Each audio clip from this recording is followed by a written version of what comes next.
What's up, everybody? Welcome to episode 164 of the Idiotic Sports Talk. I'm your host, Liam Gavin, coming to you live from my dining room. And today I want to give you all the NFL Conference Championship recap from the Conference Championship round in the playoffs. These games were hosted on Sunday, and we'll start with the first game, the NFC Championship game. The Eagles beat the Niners 31-7. Quarterback Jalen Hurts, 121 passing, no touchdowns, no interceptions, and a rushing touchdown. Running back Miles Sanders had 2 rushing touchdowns, and Boston Scott had a rushing touchdown as well.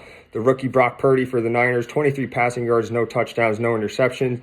He fumbled the ball, and he left the game with a wrist injury. So in comes Josh Johnson, 74 passing yards, no touchdowns, no interceptions, and a fumble. And Christian McCaffrey, 84 rushing yards and a touchdown. So the Eagles clinched their second Super Bowl appearance in 6 years. I said they'd either lose a close game or they'd win in a blowout, and they happened to win in a blowout. And once the Niners rookie quarterback Purdy got hurt, it was pretty much all Eagles. It was all Eagles in that game. On their first drive of the game, the Eagles wide receiver Devontae Smith converts an acrobatic one-handed catch on 4th and 3. But the catch shouldn't have counted because he didn't complete the process as the ball hit the ground.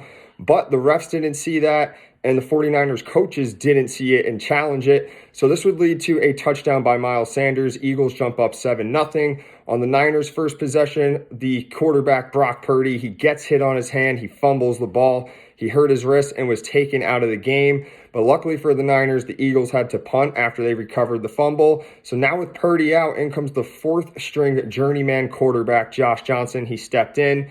He would get sacked right away. The Niners would have to punt. The Niners defense, however, would step up and cause the Eagles to punt. But then the Niners go 3-and-out right away. The Niners get a sack on Hurts, and they're able to cause another punt.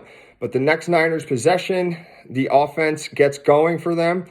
Christian McCaffrey breaks off a big touchdown run to tie it 7-7. And the next Eagles offense possession, the Eagles get a 4th-and-1 conversion on their own 35-yard line with 2 minutes left in the game. And they were able to, not with 2 minutes left in the game, with 2 minutes left in the second quarter, they were able to score. And now they go up 14-7 with 1:30 left in the first half. And then all of a sudden, the game pretty much ended here. This was disaster for the Niners. Josh Johnson fumbles the snap with a little over 1 minute left in the second quarter. The Eagles capitalize. They take a 21-7 lead, and then they go into halftime with that lead. To start the third quarter, the Niners fail to get a drive together, and they have to punt. So the Eagles are able to establish a long touchdown drive to make it a 28-7 lead. And in the fourth quarter, the Niners go for it on their own 40-yard line when it's 4th and 2, but they are denied. The Eagles would take a 31-7 lead with the field goal, and the Eagles smoke the Niners to advance to the Super Bowl. Eagles offense only had 269 yards. They didn't pass the ball well, but they ran for 148 yards with 3 rushing touchdowns. The Eagles offense also went 3 for 3 on 4th down. They had 0 turnovers.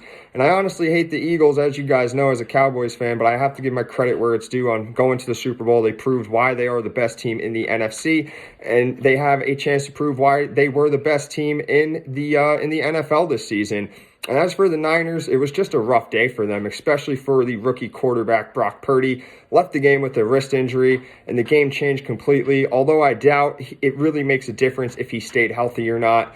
The Niners offense was held to 178 yards. They failed to run the ball with just 81 rushing yards, and they had 2 turnovers. The Niners defense couldn't put any pressure on Jalen Hurts. They couldn't stop the run. They couldn't get a turnover. And the rookie quarterback gets his first loss of his career after a 7-0 start. The Niners' 12-game win streak comes to an end. And at one point in the season, the Niners were 3-4. They finished 13-4 with an NFC West title. They advanced to the NFC Championship game. And unfortunately, injuries decimated this team, especially at the quarterback position. But I think it's safe to say that the Niners found their quarterback of the future in Brock Purdy. The next game was the AFC Championship game. Chiefs beat the Bengals 23-20. Pat Mahomes, 326 passing, 2 touchdowns, no interceptions, and a fumble. Marquez Valdes-Scantling, 6 catches, 116, and a touchdown. Travis Kelce, the tight end, 7 catches, 78, and a touchdown. As for Joe Burrow, 270 passing, 1 touchdown, 2 interceptions. T. Higgins, 6 catches, 83 yards, and a touchdown. And Jamar Chase, 6 catches for 75 yards. So the Chiefs advanced to their 3rd Super Bowl within 4 years. This game was a wild one that went down to the wire. The Bengals had to punt on their first drive after Joe Burrow was sacked. The Chiefs, on their first offensive drive, they moved down the field. Mahomes hits Kadarius Toney for a touchdown, but after review, it was an incomplete pass. The Chiefs are able to get a field goal. They go up 3-0. Bengals' next offensive drive, Burrow is not sacked once, but twice, and they have to punt. And on the Chiefs' second offensive drive, they move downfield to get a field goal to go up 6-0. The Bengals are finally able to get a drive going, and they're able to march down the field as they kick a field goal to make it 6-3 with 8:30 left in the second quarter. The Chiefs get the ball, they go downfield, and on 4th and 1, a touchdown to Travis Kelce gives the Chiefs a 13-3 lead. So with 2 minutes and 30 seconds left in the second quarter, Joe Burrow throws a pick. The Chiefs get the ball back, but luckily the Bengals defense are able to cause a punt, and the Bengals offense establishes a drive, which leads them down the field, and they kick a field goal as time expires in the first half. The Chiefs go into the half with a 13-6 lead. To start the third quarter, the Chiefs punt right away. The Bengals' first offensive drive, they march down the field. They get a touchdown to tie it 13-13, and the Chiefs respond with a drive of their own. When it's 3rd and 7, Marquez Valdes-Scantling reaches for the first down. It honestly didn't seem like he got it, but after the Chiefs challenged it, the refs overturned the call. They kept the drive alive, and then MVS shows up again when it's 3rd and 10. He catches a touchdown pass, and then the Chiefs take a 20-13 lead with 4 minutes and 20 seconds left in the third quarter. The next Bengals possession, they have to punt. The Chiefs are able to get the ball back. They march down to the Bengals' 45-yard line when suddenly Mahomes goes to throw the ball. It slips out of his hands, which is ruled a fumble and recovered by the Bengals with 55 seconds left in the third quarter. And to start the fourth quarter, the Bengals have a 4th and 6 around midfield. Burrow makes a big play to Jamar Chase to set up 1st and goal. 2 plays later, the running back Samaj Perine scores to tie it 20-20 with 13 minutes and 30 seconds left in the game. So with 10 minutes and 30 seconds left in the fourth quarter, confusion starts. It's 3rd and 9 for the Chiefs. They throw an incompletion, but the refs blew the play dead, which gave another chance to the Chiefs. And on 3rd and 9, Mahomes gets sacked, but the Bengals are called for defensive holding.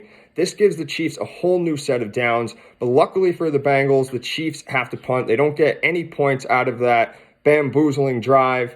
And then with 7 minutes left in the game, Joe Burrow on his next drive gets picked off again.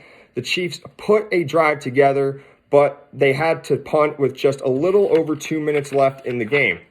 So on 3rd and 16 in their own territory with 1 minute left, Joe Burrow makes a clutch completion to tight end Hayden Hurst. A few plays later on 3rd and 8, Burrow is sacked. The Chiefs call a timeout with 40 seconds left. The Bengals punt to the Chiefs' rookie returner Sky Moore, who returns the punt towards midfield. A few plays later, it's 3rd and 4 for the Chiefs with 17 seconds left at midfield. Mahomes uses his legs to get to the Bengals' 40-yard line, but as Mahomes steps out of bounds, he is then shoved by Bengals defensive end Joseph Osai, which leads to a 15-yard penalty. That sets up a closer field goal for the Chiefs kicker Harrison Butker.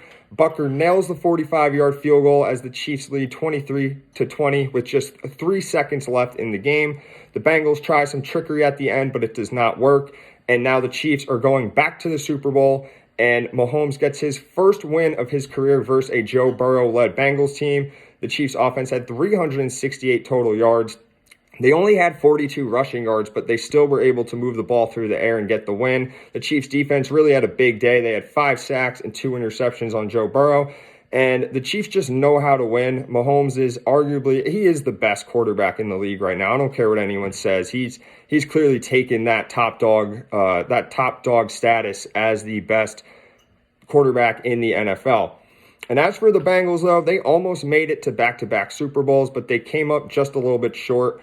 The Bengals offense had 341 yards. They couldn't run the ball. They only had 71 rushing yards, but the 2 interceptions really hurt them. The Bengals defense had 2 sacks and a fumble, but penalties late in the game is what broke them down. And this Bengals team, they didn't lose since October, but sadly their 10-game winning streak comes to an end. This Joe Burrow-led team has a lot to be proud of. They won the NFC, or not the NFC North, the AFC North, and made it back to the AFC Championship game, and they're going to be around for a long time. They still have Joe Burrow under a rookie contract, and when he's due to get paid, he's going to get paid big, but they have all these other weapons like Jamar Chase, Joe Mixon, T. Higgins, and they're just a really good football team. They turned themselves around. They're a laughing stock for multiple years, and now it seems every year they're Super Bowl contenders with Joe Burrow and with their head coach, Zach Taylor. So that's it for the conference championship recap around the NFL. Let me know what you thought of the games that happened this past Sunday. Remember to subscribe to my YouTube channel, follow me on my Instagram. Take care. Have a wonderful day.